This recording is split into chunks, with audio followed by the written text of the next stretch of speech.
అల్లరి వివాదము ఏ భార్యాభర్తల మధ్యలో ఉంటుందో ఆ ఇంట్లో పిల్లలు నీచమైన కార్యాలు చేయటానికి దిగజారుతారు.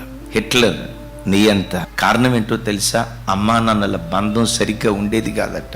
సద్దాం హుస్సేన్ భయంకరమైన నియంత. ఈ మధ్యలో మీరు వినుంటారు చార్లీ షోబరాజ్. అంత భయంకరమైనటువంటి ఉన్మాది ఎందుకు పుట్టుకొచ్చాడో తెలుసా? వాళ్ళ అమ్మా నాన్నల మధ్యలో బంధాలు సరిగ్గా ఉండేవి కాదట.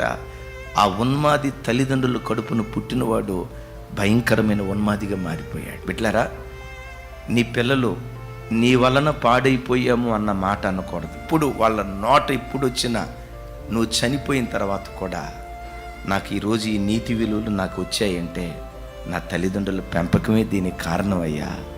నా తల్లి ఎంత భక్తి కలిగిందయ్యా, నా తండ్రి ఇంత నీతి విలువలు కలిగిన వాడయ్యా అని నువ్వు చనిపోయిన తర్వాత కూడా నీ వ్యక్తిత్వాన్ని గూర్చి ఘనంగా నీ పిల్లలు మాట్లాడుదురుగాక.